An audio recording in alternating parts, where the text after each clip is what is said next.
بسم اللہ الرحمن الرحیم۔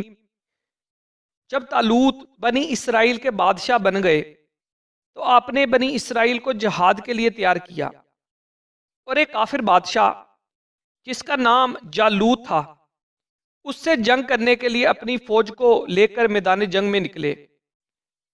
جالوت بہت ہی طاقتور اور نہایت ہی قد آور بادشاہ تھا۔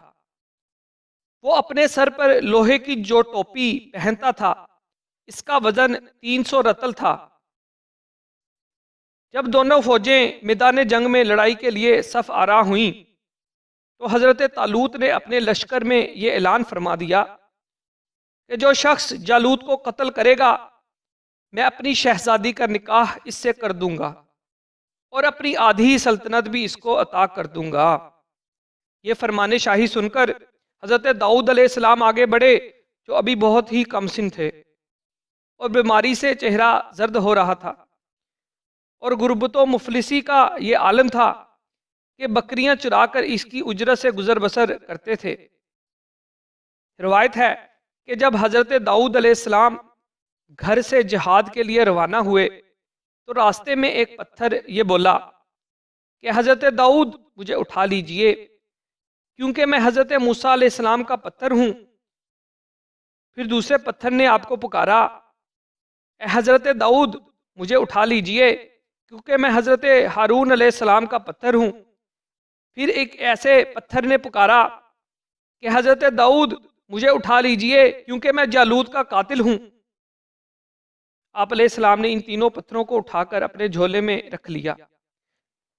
جب جنگ شروع ہوئی تو حضرت داؤد علیہ السلام نے ان پتھروں کو اٹھایا اور جالوت پر پھینکا۔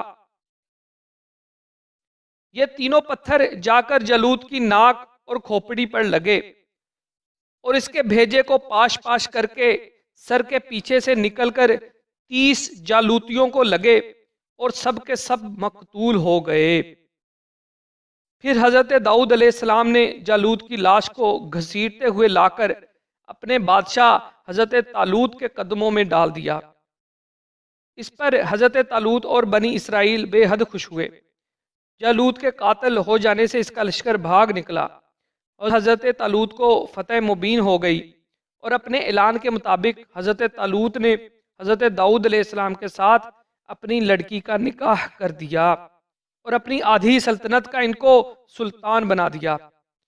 پھر 40 برس کے بعد حضرت طالوت بادشاہ کا انتقال ہو گیا تو وہ حضرت داؤد علیہ السلام پوری سلطنت کے بادشاہ بن گئے۔ اللہ تبارک و تعالیٰ نے حضرت داؤد علیہ السلام کو سلطنت کے ساتھ نبوت سے بھی سرفراز فرما دیا۔ آپ سے پہلے سلطنت اور نبوت دونوں اعزاز ایک ساتھ کسی کو بھی نہیں ملے تھے۔ آپ پہلے شخص ہیں کہ ان دونوں عہدوں پر فائز ہو کر 70 برس تک سلطنت اور نبوت دونوں منصبوں کے فرائض پورے کرتے رہے، اور پھر آپ کے بعد آپ کے فرزند حضرت سلیمان علیہ السلام کو بھی اللہ تبارک و تعالیٰ نے سلطنت اور نبوت دونوں مرتبوں سے سرفراز فرمایا۔ اس واقعہ کا اجمالی بیان قرآن مجید کی سورہ بقرہ میں اس طرح ہے، اور قتل کیا داؤد نے جالوت کو، اور اللہ نے اسے سلطنت اور حکمت عطا فرمائی اور اسے جو چاہا سکھایا۔